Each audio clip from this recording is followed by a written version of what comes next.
Transcribed.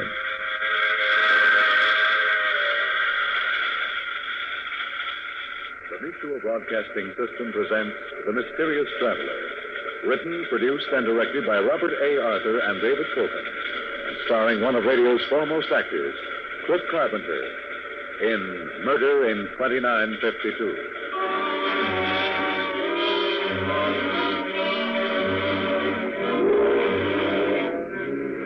This is the Mysterious Traveler, inviting you to join me on another journey into the realm of the strange and the terrifying. I hope you will enjoy the trip, that it will thrill you a little and chill you a little. So settle back, get a good grip on your nerves, and be comfortable, if you can, as we leap 1,000 years into the future to see how the forces of crime and detection may operate then.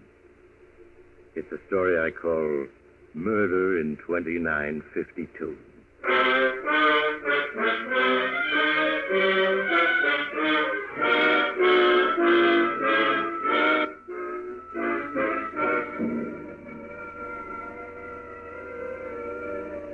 The date, the year 2952.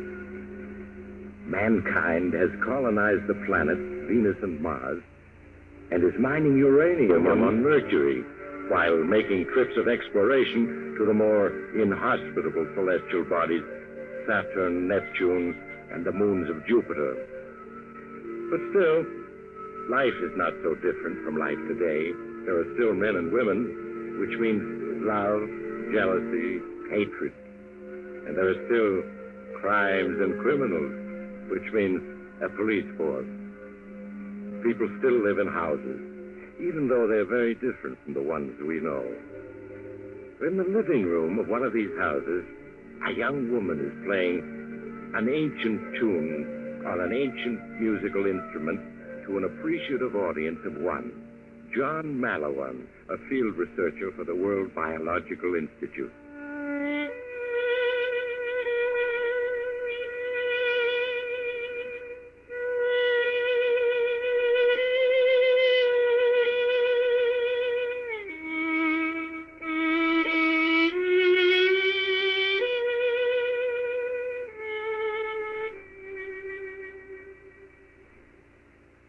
There, John.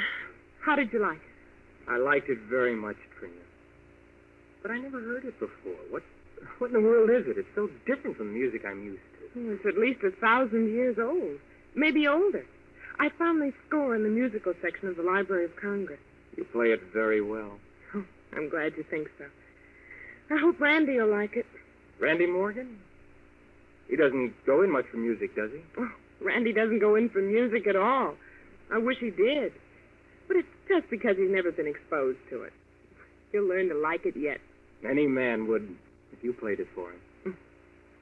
I wish I could be here for the music competition. Nobody else will have anything like that 1,000-year-old tune of yours. What's it called? Liebestrong. In one of the old languages, that's supposed to mean love's dream. Well, if Randy doesn't appreciate it, I'll personally blast him down. He'll be at the competition to hear you play, won't he? Oh, yes. He's promised, even though he hates music. I do wish he enjoyed something besides catching criminals. Well, that's his job. After all, he's the lieutenant of the World Police, Interplanetary Division. Yes, I know, but if only he didn't seem to enjoy it so much.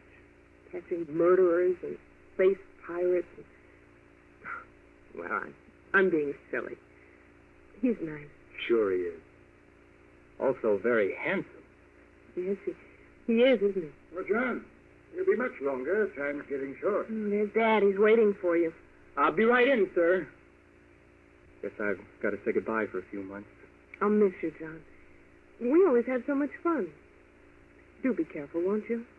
Ganymede is supposed to be such a horrible spot. I'll be careful. You know, there's a very rare plant growing there. It may do something for the one disease we can't cure. Old age. Well, give my best to Randy when you see him.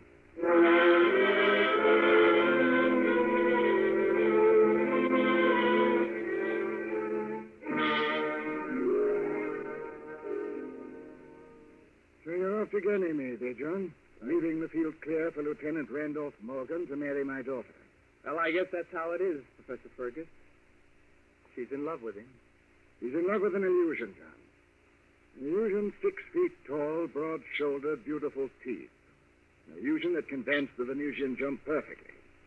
She thinks the illusion is a man. It's a very convincing illusion, Professor Fergus.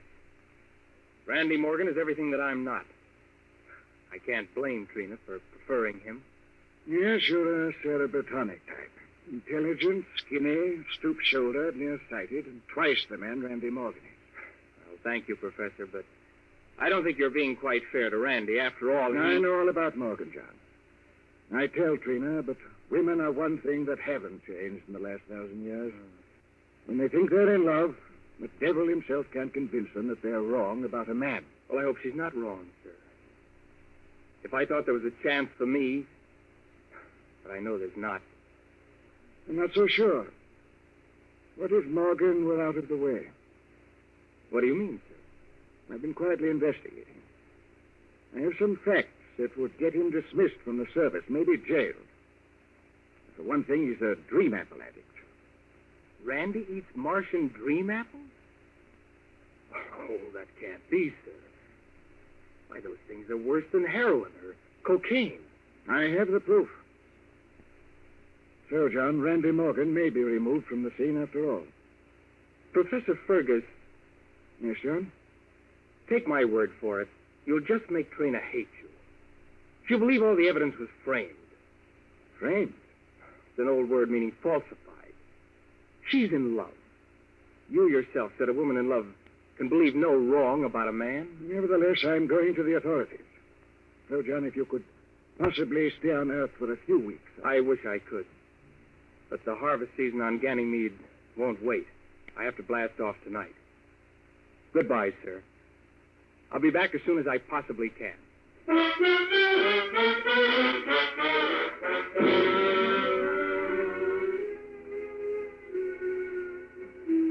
39,308 meters per second.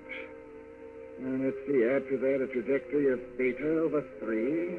We have a force field curve of Professor Fergus? John, you've come back, but why? No. No!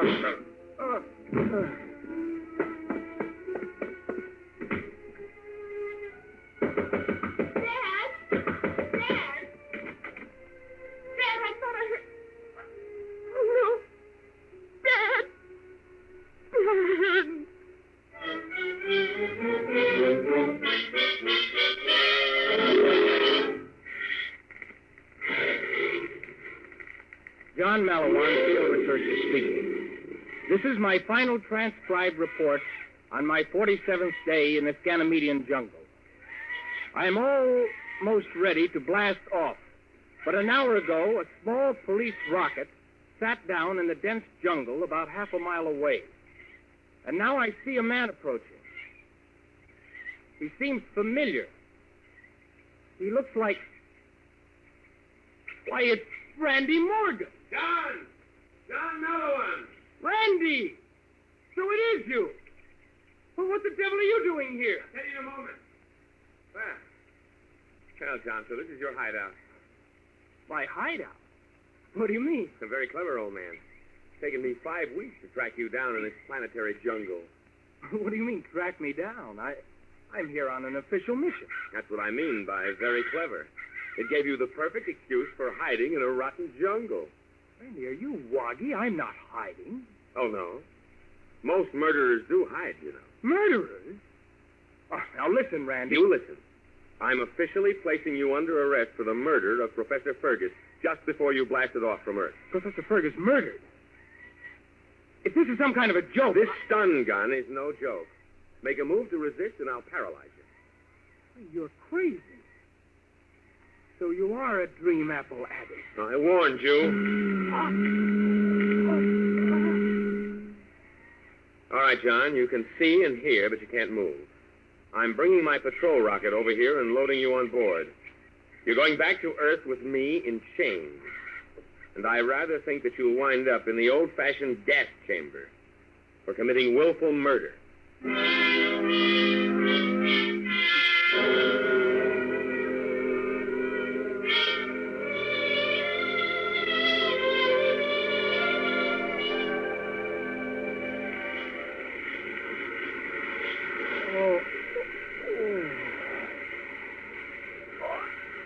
feel as if I had a toothache at every muscle in my body.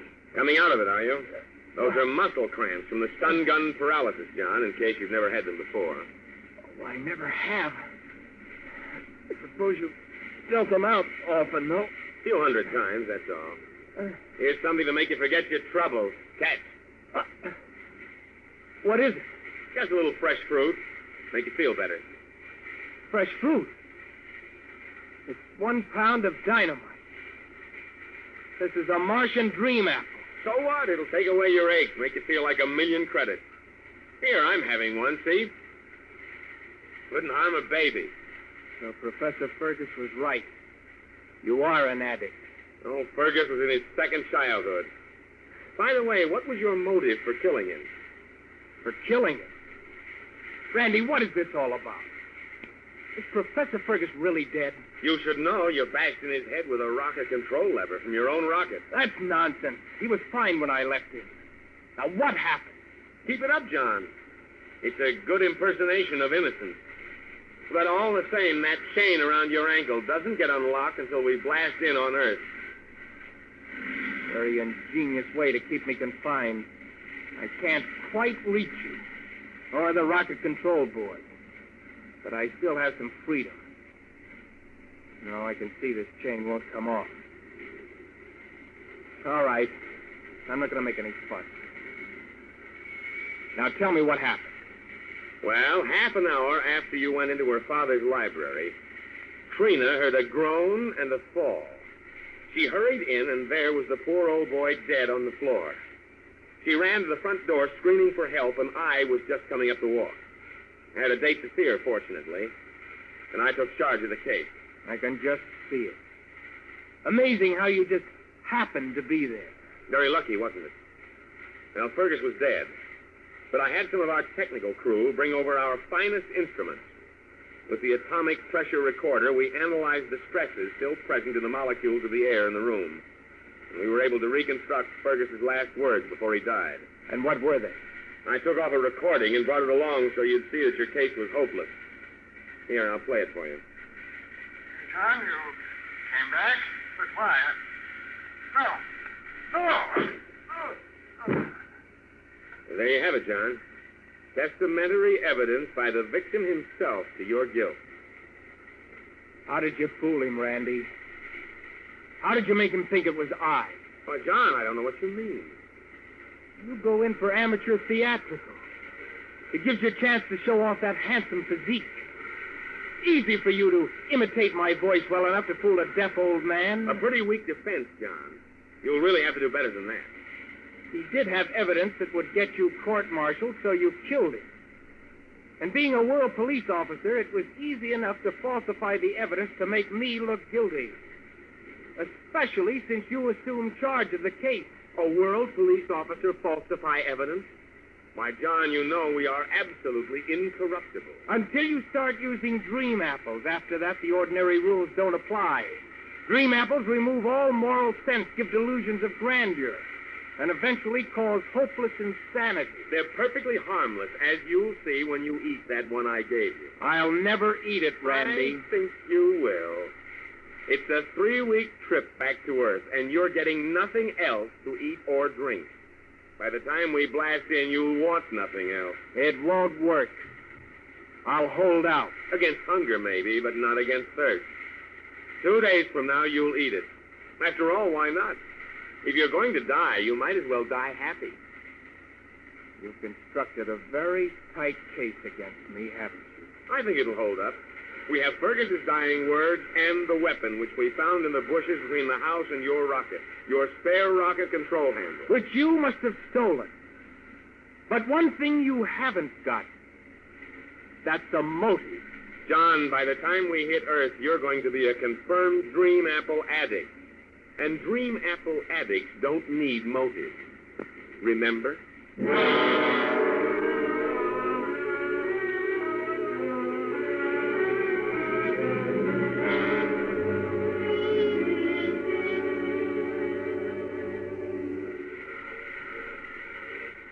Randy, give me a drink of water. I'm thirsty. Oh, awake again? And thirsty? How about a nice, juicy Martian apple? All right, forget it. I'll die of thirst first. You'll have a hard time explaining how a prisoner came to die of thirst while in your charge. Now, John, you don't think I'll let a prisoner die. It isn't done in the world police. Oh, no, when you're weak from thirst, I'll just pour a little dream apple juice between your lips and you'll swallow automatically. It's a very easy technique. I see. You're about 8 times as rotten as I ever imagined. Trina doesn't think so. We're going to be married after your trial. You filthy space rat. If I could reach Now, you... easy, old boy, easy. You'll sprain an ankle, and that chain won't break. And suppose you could reach me. I can handle you with one hand, and you know it. Maybe, but if I could reach that control board... What would you do? Well, that depends on where we are. I don't mind telling you. At the moment, we're heading directly for Calypso, going to make a brief landing. A landing? On Calypso? Are you crazy? Calypso is one vast swamp. And the swamp is full of surgeon birds. I know. Charming fellows, the surgeon birds. 5 feet tall, shaped roughly like human beings, covered with feathers, and each one with eyes all around its head. Each one having 4 arms that end in 10 flexible tentacles. Rather startling to look at, but such interesting tricks they have. Tricks? Their favorite hobby is to cut up space-wrecked human beings and sew them back together again a new way. Did you read about the poor devil they gave an extra pair of arms to, salvaged from a shipmate who was killed when their scout rocket crashed on Calypso? Of course. And I actually know a space police officer who fell into their hands. Just for fun, they mixed up his taste and hearing nerves. Now when he eats sirloin steak, he hears music. And when he hears a bird chirping, he tastes chocolate ice cream. Genius, what? I know that Earth has warned them any more tricks on space-wrecked rocket men and will bomb their villages. But to actually risk landing among them... Relax, you worry too much. They promise to be good, and some of them have learned to talk English after a fashion. And they have a new hobby, raising dream apples. Dream apples on Calypso? So that's where the supply is coming. Yes, a nice secret little plantation. We're going to load aboard a supply, only, of course, the authorities back home are going to think you were smuggling them in. Oh, no, Randy. Oh, yes, Johnny boy. You're sewed up 3 ways from Sunday. You really have me, don't you? I think so. I kept hoping, but I guess I'm licked. Okay, what's the use of struggling? Give me a dream apple. I'll be happy for now anyway. Now you're being sensible. Here's a nice juicy one. Here, catch. Okay. Just right. Hey, if you throw that thing at me... I'm not going to throw it at you. I'm throwing it at that little button on the board marked full acceleration. Like this. Wait a minute.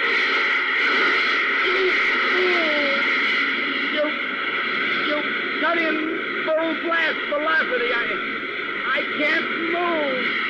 Acceleration pressure spinning me down. We'll crash on Calypso. I know it. We'll both be killed. Anyway, I'll take you with me to the world. And Trina, one last good turn. So long, Randy.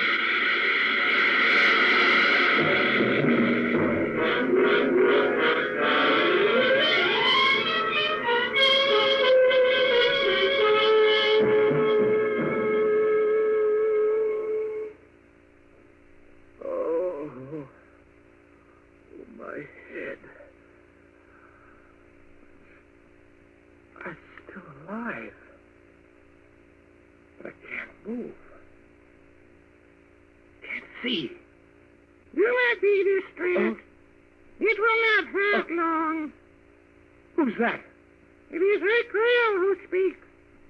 I'm chief of the 7th village of Quavery. A surgeon bird. You are a surgeon bird, aren't you? It is the name you humans call us. Oh, no. Go away. I'm dead. I have to be dead. We hit at full acceleration. braking rocket acted automatically, cushioned your fall. But you are dying. Accept Rick Will's regret. Randy, the other man. What about him? He is dead. His brain was badly injured. I see. Now, I'm in bad shape. Your body is crushed. Rick Will is so sorry, but it will not hurt long. Rick will ease the pain. Sleep, Earthman. Sleep. Sleep.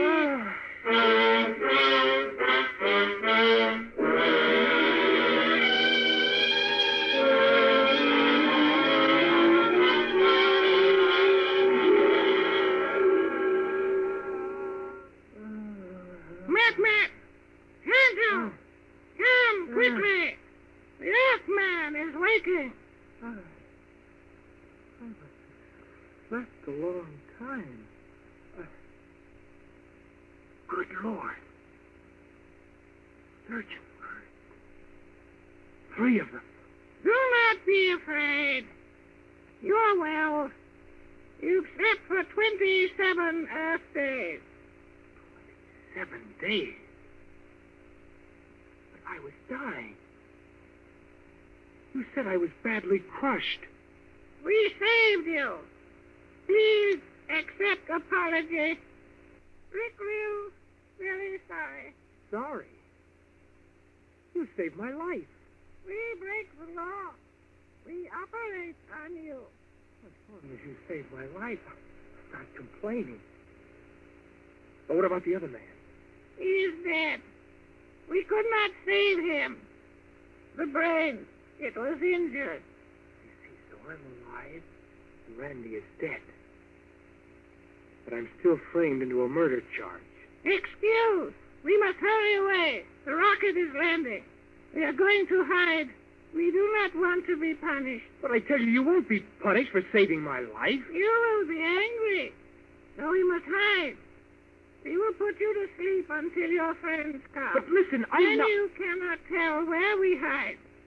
So we will not be punished. Apology, please. The temptation was too great. Never before has such an operation been tried. Look, you don't make sense. Goodbye. So sorry we saved life. Please accept apology. Sleep now, Earthman. Sleep. But if you'd only listen to me. If you'd only...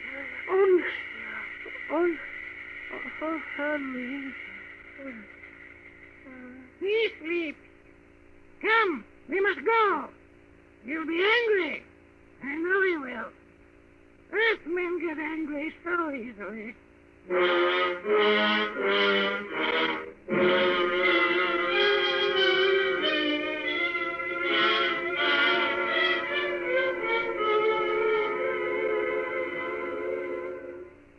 Lieutenant Morgan, wake up.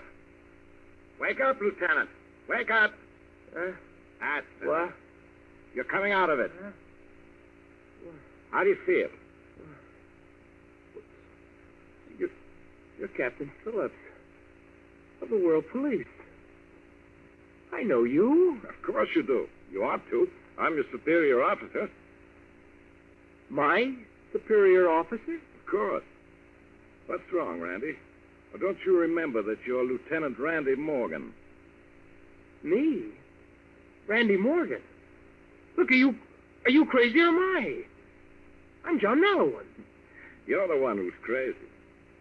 Mallowan is dead. John Mallowan dead? But We found his grave outside when we landed an hour ago. Been searching for your rocket for days, you know. you found John Mallowan's grave? You're sure? Of course. We checked. It's he, all right. Badly smashed up from the crash, though. But it was me who was badly smashed up. I remember. Good Lord. Good Lord, my hands. But these aren't my hands. You're still groggy, Randy. I understand. It must have been rough. My face. My hands. They're Randy's. I better call the doctor and have him give you a sedative, Andy. You're in bad shape. It may be a form of amnesia. No, wait. It was those surgeon birds. Do you realize what they've done? From the evidence, operated on you and saved your life. So this time, I guess we won't punish them. No, but more than that, Captain Phillips, could I have just a couple of minutes to pull myself together? Then I'll be all right, I promise you. Of course, Randy. I'll bring you a drink. You can use one. Yeah. I'll be back in a minute. These hands, Randy's hands. My face. My body. Randy's face. His body. I'm Randy now. Me, John Mallowan. Those surgeon birds, they found my body smashed, his brain damaged. They couldn't resist an experiment. They put my brain in Randy's body. So now I'm Lieutenant Randy Morgan, and John Mallowan, framed into an airtight murder charge, is dead. The case is closed. I guess I've got to be Randy from here on. I'll resign from the World Police. Feeling better, Randy? Here's some whiskey. It'll do you good. Well, thanks.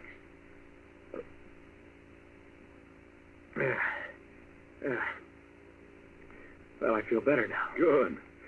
For a minute, I was worried about you. Oh, by the way, there's a call from Earth waiting for you. I brought the field transmitter.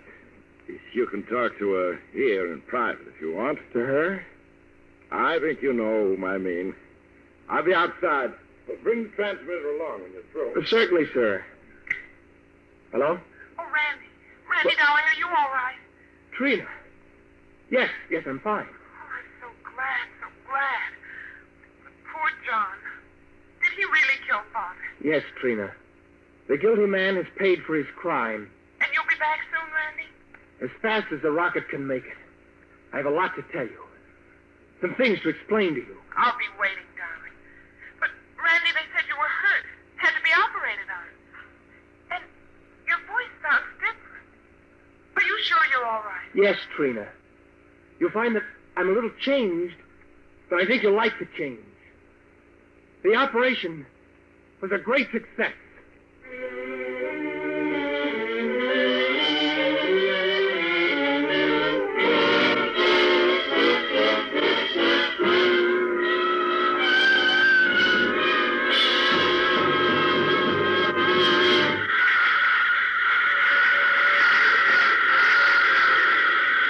This is the mysterious traveler again. Dear me, that's the most original method of escaping from a false murder charge I ever heard of. To exchange bodies with the man who framed you. But don't try to make use of it. You'll have to wait 1,000 years before it'll be practical. Of course, if you have the time and don't mind waiting, then we... Oh, you have to get off here. I'm sorry. I'm sure we'll meet again. I take this same train every week at this same time.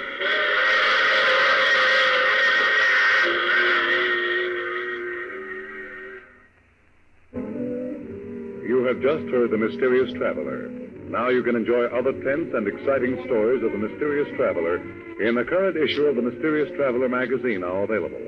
In our cast with Chuck Webster, Gene Carson, Sidney Paul, and Robert Donnelly, with Maurice Tarplin starred in the title role. Music is under the direction of Emerson Buckley, composed by Richard DuPage. All characters in our story were fictitious. Any resemblance to actual persons, the name or otherwise, is purely coincidental. Phil Tonkin speaking. This program came to you from New York. And was transcribed.